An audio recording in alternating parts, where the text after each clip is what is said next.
এখানে ভোল্টেজ দেন, আপনি এখানে ভোল্টেজ দেন, এখানে ভোল্টেজ পাবেন না। আপনি যদি এই পাশে ভোল্টেজ দেন, এই পাশে ভোল্টেজ পাবেন না, কিন্তু আপনি মিটার দিয়ে মাপেন, দেখেন এখান থেকে এই পাশে কিন্তু ঠিকই মিটার শব্দ হচ্ছে। কথা বোঝা গেছে? তারপরে দেখবো হলো যে আমাদের এই লাইন অনেক সময় কিন্তু ফাঙ্গাস বা ফাঙ্গাস জনিত কারণে বা অনেক সময় স্পার্কের কারণে এই লাইনের মধ্যে অনেক সময় কিন্তু ডিফেক্ট হয়। আবার আরেকটা ঘটনা ঘটে, সেটা হলো কোন টেকনিশিয়ানের কাছে দেখা গেল আপনার কাছে আসার আগে এই মোবাইলটা কিন্তু আরেকজন টেকনিশিয়ানের কাছে দিয়েছিল, হতে পারে না এরকম? আপনার কাছে দেওয়ার আগে অন্য একটা টেকনিশিয়ানের কাছে দিয়েছিল, তারপর সে বলছে বাবা আমি পারলাম না, তখন ওখান থেকে নিয়ে এসে আপনার কাছে দিয়েছে। এখন সেক্ষেত্রে দেখা যায় যে আগের টেকনিশিয়ান কি করছে, এইগুলো সবগুলো তো আপনার এইগুলো মেপে দেখে এগুলো কিন্তু শর্ট দেখায়। এই যে পিএফ কন্ডেন্সার, যেগুলো পিএফ ক্যাপাসিটার, এগুলো কিন্তু এ পাশে বিপ দেয়, এ পাশে বিপ দেয়। খেয়াল করছেন? চেক করে দেখছেন, মেপে দেখছেন কেউ? নষ্ট হয় না? আচ্ছা, তাহলে আজকে মেপে দেখবেন, ঠিক আছে? এখন এইখানে একটা কাজ করে কি, টেকনিশিয়ানরা দেখে যে এই পারও বিপ দিচ্ছে, এই পারও বিপ দিচ্ছে, এই পারও বিপ দিচ্ছে, এই পারও বিপ দিচ্ছে, তার মানে কি এগুলো তো শর্ট। কি বলেন? তার মানে কি এগুলো শর্ট। এবার সে কি করে, এবার এটাকে তুলে ফেলে দিয়ে এটা শর্ট করে দেয়, এটা তুলে ফেলে দিয়ে এটা শর্ট করে দেয়, এটা তুলে ফেলে দিয়ে এটা শর্ট করে দেয়, এটা তুলে ফেলে দিয়ে এটা শর্ট করে দেয়। মনে করে এগুলো শর্ট করে দিলাম, এবার রাস্তা ডাইরেক্ট হয়ে গেল, রাস্তার মধ্যে আর কোনো ঝামেলা নেই, এবার সরাসরি ফ্রিকোয়েন্সি ঢুকে যাবে। কিন্তু এইটা করতে গিয়ে কি হয়, এইগুলোর কিন্তু কাজ আছে, এগুলো কিন্তু বিনা কারণে দেয়নি।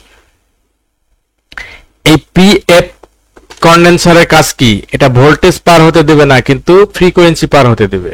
কথা বুঝছেন? আপনি এখানে ভোল্টেজ দেন, আপনি এখানে ভোল্টেজ দেন, এখানে ভোল্টেজ পাবেন না।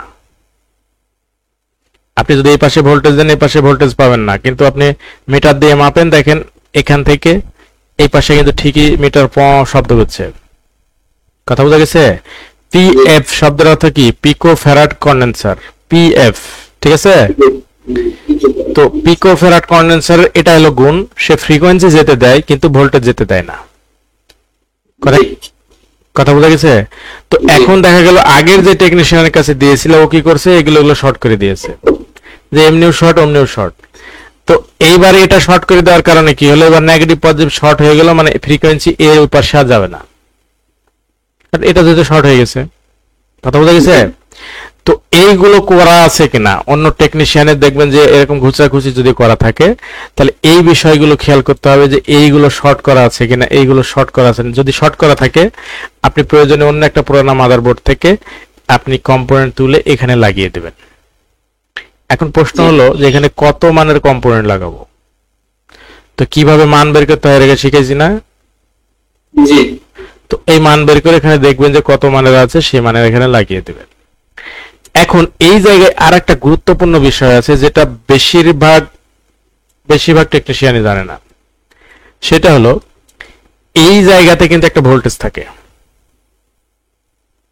এই জায়গায় কিন্তু আপনি আমি এখন যেটা আপনাদেরকে দেখাচ্ছি যে পেজটা, এটা কিন্তু দেখেন নেটওয়ার্ক সেকশনেরই, আপনার হার্ডওয়্যার সলিউশনের নেটওয়ার্ক সেকশনে ক্লিক করার পর কিন্তু এই পেজটা আসছে। কিন্তু এইখানে যে ভোল্টেজ আছে, কোন রকমের চিহ্ন আছে, কোন রকমের চিহ্ন আছে এখানে? কোন রকমের চিহ্ন নাই। তো এইগুলো যারা আসলে কোন রকমের প্রশিক্ষণ ছাড়াই শুধুমাত্র হয়তো বা বন্য কিনে নিয়ে কাজ করছে, তারা কিন্তু জানে না যে এই জায়গাতে আবার ভোল্টেজ আছে। এইখানে একটা ভোল্টেজ থাকে 1.8 ভোল্টেজ। কত ভোল্টেজ? 1.8। এইখানে 1.8 ভোল্টেজ দেওয়া আছে, যে ভোল্টেজটা এখানকার অ্যান্টেনা থেকে যেই ফ্রিকোয়েন্সিটা এখানে ঢুকছে, এই অ্যান্টেনা ফ্রিকোয়েন্সিটাকে বুস্ট করার জন্য এই ভোল্টেজটা এখানে দেওয়া হয়। কথা বুঝতে পারছেন? এই ভোল্টেজটা যখন এই অ্যান্টেনা ফ্রিকোয়েন্সির সঙ্গে যখন যুক্ত হয়, তখন এই ফ্রিকোয়েন্সিটা হাই হয়, হাই হয়ে 2GIC এর মধ্যে ঢোকে। কিন্তু কোনো কারণে যদি এই জায়গার যদি ভোল্টেজটা মিসিং হয়ে যায়, তাহলে আপনার মোবাইলে দুর্বল নেটওয়ার্কের প্রবলেম আসবে। কথা ক্লিয়ার? এখন এই জায়গাতে ভোল্টেজ আছে কি নাই আমরা একবার একটু চেক করে আসি। এবার আমরা বিট ম্যাপে যাই।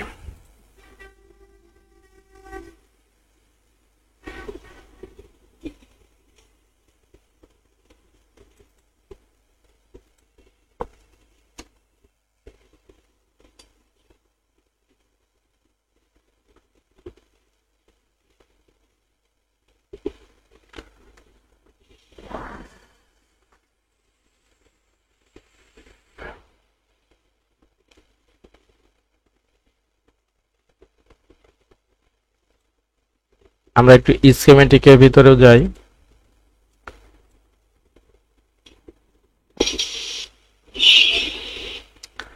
আমরা স্কিমেটিকের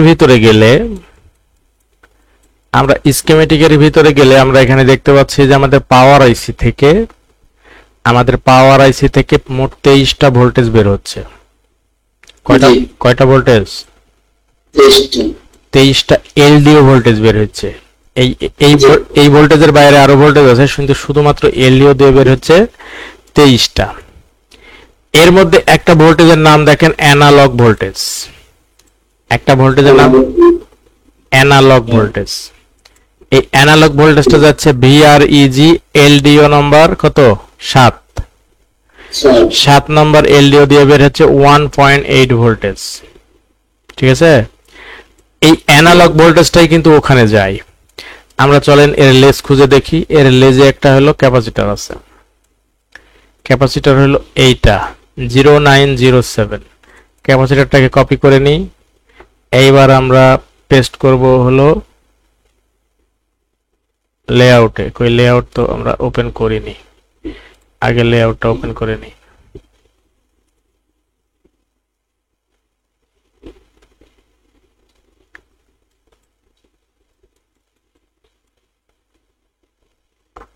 আচ্ছা, তাহলে আমরা আরেকবার কপি করে নিই। এখানে কপি করে নিয়ে এবার লেআউটে গিয়ে পেস্ট করি। এবার সার্চ দিয়ে দেখি যে কোথায়। আমরা দেখতে পাচ্ছি হলো এইখানে এই যে বড় বড় 3টা ক্যাপাসিটর আছে, তার ঠিক নিচে বাম পাশের ছোটটা। তার মানে হলো এই যে বড় বড় 3টা ক্যাপাসিটর আছে, তার বাম পাশের এই ছোট ক্যাপাসিটরটা। ঠিক আছে, দেখা যায় এখানে কোন ভোল্টেজটা আছে? Analogue voltage. ঠিক আছে, এইবার আমরা বিট ম্যাপে গিয়ে এই দেখবো যে এই ভোল্টেজটা কোথায় যাচ্ছে। এইবার আমরা বিট ম্যাপে যাই। বিট ম্যাপে গিয়ে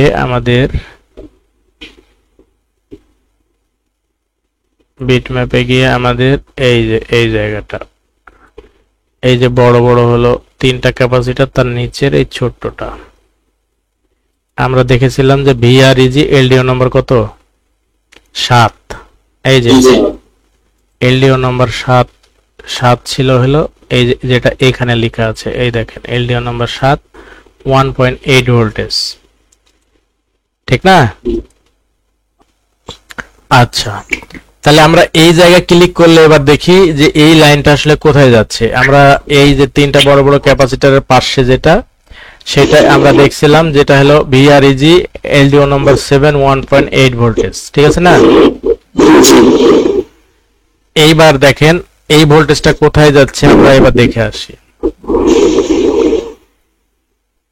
এইবার দেখেন এই যে এটা হলো কি অ্যান্টেনা সকেট, এটাও অ্যান্টেনা সকেট, বোঝা যায়? এটাও অ্যান্টেনা সকেট, এটাও অ্যান্টেনা সকেট। আর ঠিক ভোল্টেজটা আসছে কোথায়? এইখানে। ভোল্টেজটা আসছে হলো এইখানে, যেটা কিনা আমরা দেখতে পাচ্ছিলাম কোন জায়গায়? এইখানে। এখন দেখেন এই জায়গাটাতে ভোল্টেজটা আসছে। এখন এটার জন্য কি কি সমস্যা আসতে পারে? উইক নেটওয়ার্ক, ইমার্জেন্সি অনলি, এই দুই সমস্যাই এটার কারণে আসতে পারে। তাহলে আমরা এখানে পাচ্ছি কোন জায়গায় ভোল্টেজ? এইখানে। কত ভোল্টেজ? 1.8 ভোল্টেজ। এটা কোন জায়গাতে চেক করব যে দুর্বল নেটওয়ার্ক নাকি ইমার্জেন্সি?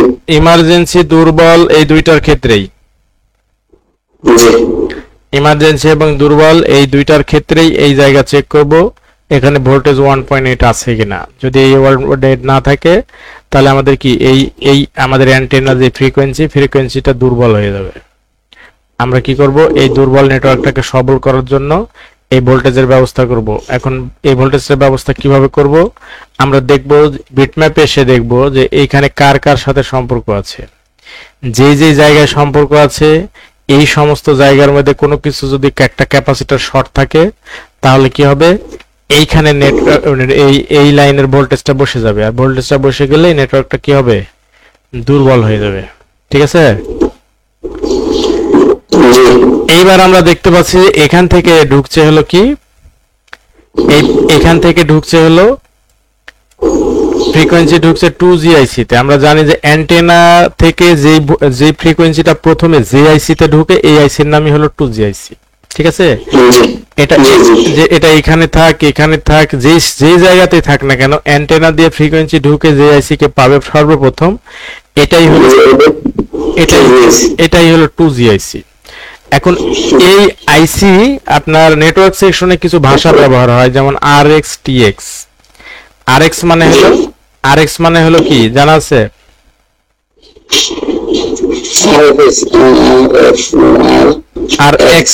RX মানে হলো রিসিভ সিগন্যাল, রিসিভ সিগন্যাল। আর TX মানে হলো ট্রান্সমিট সিগন্যাল, ঠিক আছে? RX মানে হলো রিসিভ সিগন্যাল, আর TX মানে হলো ট্রান্সমিট সিগন্যাল। তাহলে RX মানে কি রিসিভ করছে, আর TX মানে পাঠিয়ে দিচ্ছে। কথা বোঝা গেছে?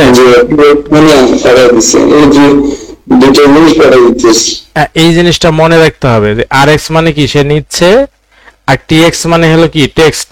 আমরা কি করি, মেসেজ টেক্সট করি না? টেক্সট মানে কি পাঠানো। তাহলে RX মানে হলো রিসিভ করছে, আর TX মানে কি পাঠিয়ে দিচ্ছে। এই দুইটা নেটওয়ার্ক সেকশনে কাজ করতে হলে দুইটা জিনিস কিন্তু মনে রাখতে হবে। কারণ বর্ণীয় সেকশনে আমরা যখন স্কিমেটিকে ঢুকবো, অনেক জায়গায় RX লেখা আছে, TX লেখা আছে, তো ওই লেখা দেখে আমরা বুঝে নেব যে এখানে ইন হয়েছে আর এখানে আউট হয়েছে, আর পার নিচ্ছে অথবা কি দিচ্ছে, ঠিক আছে? রিসিভ সিগন্যাল কোনটা আর কি পাঠানোর সিগন্যাল কোনটা, এটা আমরা RX এবং TX দেখে বুঝবো, ঠিক আছে? এইবার 2GIC তে আসলে কি কি থাকে, কোন কোন বিষয়গুলো আসলে জরুরি? এক নম্বর, এতক্ষণ ধরে আমরা আলোচনা করলাম আমাদের অ্যান্টেনা ফ্রিকোয়েন্সিটা জরুরি। অ্যান্টেনা ফ্রিকোয়েন্সি অবশ্যই পেতে হবে 2GIC এর ভিতরে, আর পেতে হবে এখানে কি ভোল্টেজ, ঠিক আছে না? এইখানে দেখেন ভোল্টেজ আছে কি VBAT ভোল্টেজ, VBAT অর্থাৎ ব্যাটারি থেকে ভোল্টেজটা আসছে। আবার কি কোন মাদারবোর্ডে আসে হলো এটা হলো VPH থেকে, ঠিক আছে? এটাও কিন্তু VPH থেকেই আসছে, কিন্তু VBAT লিখছে এখানে। আর আপনার ARMT কে মাদারবোর্ড গুলোতে সরাসরি ব্যাটারি থেকে দিবে। তো এই ক্ষেত্রে একটা জিনিস হলো, অনেক সময় আমাদের ডেট মাদারবোর্ডের ক্ষেত্রে 2GIC এর এইখানে যদি 2GIC শর্ট হয়, অথবা 2GIC এর এইখানে ক্যাপাসিটর শর্ট হয়, প্যারালালে থাকা ক্যাপাসিটর শর্ট হয়, সেক্ষেত্রে কিন্তু আমাদের মোবাইলগুলোর VPH বসে যায় অথবা ব্যাটারি বসে যায়, মোবাইল চালু হয় না। কথা বোঝা গেছে?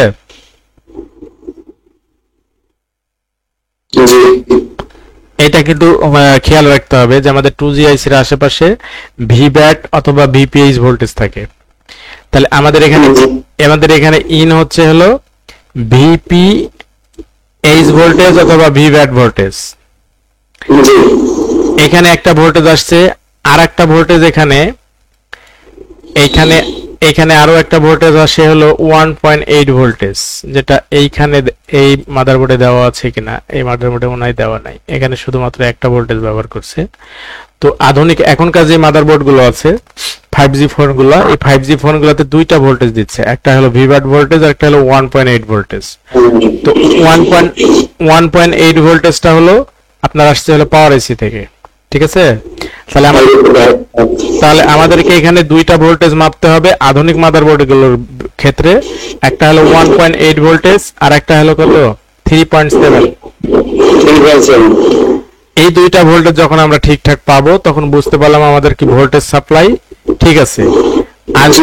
আর যদি দুইটা ভোল্টেজ না পাই তাহলে আমাদের ভোল্টেজ লাইনের সমস্যা আছে, ভোল্টেজ লাইন মেরামত করতে হবে। এবার দেখা গেল যে ভোল্টেজ লাইন সব ঠিকঠাক আছে কিন্তু আমাদের কাজ হচ্ছে না, আমাদের এমার্জেন্সি যাচ্ছে না, দুর্বল নেটওয়ার্ক পর্ব কিন্তু এইখান থেকে এতটুকুর মধ্যেই। দুর্বল নেটওয়ার্কের পর্ব হলো এখান থেকে এতটুকুর মধ্যে, উইক নেটওয়ার্ক। এইবার হলো ইমার্জেন্সি, আবার ইমার্জেন্সি কিন্তু এই দিকের ক্ষেত্রেও কিন্তু ইমার্জেন্সি আসে, এই দিকের ক্ষেত্রেও কিন্তু ইমার্জেন্সি আসে। আবার ইমার্জেন্সির জন্য হলো আপনার এই 2G আইসি যদি খারাপ থাকে, 2G আইসি যদি খারাপ থাকে সেক্ষেত্রেও কিন্তু আপনার ইমার্জেন্সি আসে। এখন 2G আইসি খারাপ কিনা সেটা বুঝবো কিভাবে? মোবাইল সেটিং এ গিয়ে 2G টা সেট করলে যদি 2G আপনার সিলেক্ট হয়ে গেল, আবার 4G তে যদি সিলেক্ট করেন তাহলে 4G সিলেক্ট হয়ে যাচ্ছে, ঠিক আছে? আপনি 4G সিলেক্ট করলে 4G সিলেক্ট হয়ে যাচ্ছে, নেটওয়ার্ক চলে আসছে, কিন্তু 2G সিলেক্ট করলে 2G সিলেক্ট হয়ে যাচ্ছে কিন্তু নেটওয়ার্ক হারায় যাচ্ছে, ঠিক আছে? এরকম একটা প্রবলেম আসতে পারে। আবার আরেকটা আসতে পারে যে 2G সিলেক্ট করছেন কিন্তু 2G সিলেক্ট হচ্ছেই না। হ্যাঁ, আরেকটা রোগ আছে, 2G সিলেক্ট করছেন কিন্তু 2G সিলেক্ট হচ্ছেই না, ঠিক আছে? এখন মনে করেন এখানে কিন্তু 2G এবং 4G আইসি আলাদা করা আছে। আমি আপনাকে আরেকটা মাদারবোর্ড দেখাবো যেখানে আপনার 2G এবং 4G একটাই আইসি, 2G এবং 4G একটাই আইসি। তো সেক্ষেত্রে আপনার ওইটা কিভাবে মেরামত করতে হবে ওইটা নিয়ে আলোচনা করব। আজকে এটা নিয়ে আলোচনা করছি কারণ আগে বেশিরভাগ মোবাইলেই দেখা যায় যে 2G আর 4G আলাদা আলাদা আইসি। তো এখানে গিয়ে আমরা সর্বপ্রথম আগে দেখব যে আমরা ওই যে 2G যখন সিলেক্ট করছি 2G সিলেক্ট হচ্ছে কিন্তু কি ইমার্জেন্সি লেখা আসছে। তো সিলেক্ট যদি হয় তাহলে সেক্ষেত্রে আমাদের WTR ওকে আছে। WTR এর কাজ হলো কি সুইচিং করা। কি করা? সুইচিং করা। আমি যে নির্দেশ দেব সেই নির্দেশ মোতাবেক সেটাকে সুইচিং করা হলো WTR আইসির কাজ। WTR আইসির ডাটা শিট নিয়ে আমরা যখন আলোচনা করব এটা বিস্তারিত তখন আলোচনা করব। তো এইখানে 2G আইসিতে দেখবো যে আমরা 2G তে যখন আমরা সিলেক্ট করে দিলাম তখন 2G ঠিকঠাক পাইলো, কিন্তু আমাদের এমার্জেন্সি গেল না। এখন এমার্জেন্সি সার্চিং নেটওয়ার্ক একটা কিন্তু প্রবলেম আসছে, ঠিক আছে না? সার্চিং নেটওয়ার্ক, এমার্জেন্সি এইরকম যদি আসে, আবার no network, searching network, emergency তিনটার জন্যই দেখা যায় যে এই 2G আইসি দায়ী থাকে, ঠিক আছে? আবার সেক্ষেত্রে আমাদেরকে সর্বপ্রথম আগে দেখতে হবে যে আমাদের ভোল্টেজ গুলো আছে কিনা। যদি ভোল্টেজ গুলো যদি ঠিকঠাক থাকে, আশেপাশের যদি কোনো ক্যাপাসিটর শর্ট না থাকে, আমরা তখন দেখবো আগে আশেপাশে যে ক্যাপাসিটর গুলো আছে ক্যাপাসিটর শর্ট আছে কিনা। যদি কোনো ক্যাপাসিটর শর্ট না থাকে, যদি 2G যদি ভোল্টেজ দুইটা ঠিক থাকে, অ্যান্টেনা লাইন যদি ওকে থাকে, তারপরে আমরা ডিসিশন নেব এবার আমাদেরকে 2G আইসি চেঞ্জ করতে হবে। কথা বোঝা গেছে? এখন 2G আইসির মধ্যে আসলে আছে এটা কি, চলেন 2G আইসিটাকে আমরা একটু কপি করি, স্কিমেটিকের ভিতরে যাই।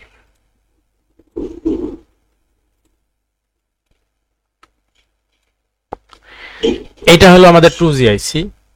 2G আইসির মধ্যে এই আমি আগে বলছি যে এখানে শুধুমাত্র একটা ভোল্টেজ ব্যবহার করছে, ভিভ্যাট। একটা ভোল্টেজ ব্যবহার করছে ভিভ্যাট। আর অন্যান্য এখনকার আধুনিক মাদারবোর্ড গুলোতে একটা 1.8 ভোল্টেজ আছে। তাহলে আমরা যদি আধুনিক মাদারবোর্ড গুলো মেরামত করি তাহলে দুইটা ভোল্টেজ চেক করব, আর ওল্ড গুলোতে এই একটাই চেক করব, ঠিক আছে? এখন দেখেন 2G আইসি তে আমরা ব্যান্ড বুঝি কি? ব্যান্ড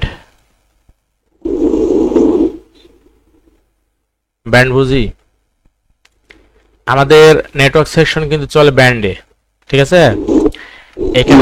এখানে দেখেন এইখানে আছে হলো high band in, low band in, ঠিক আছে?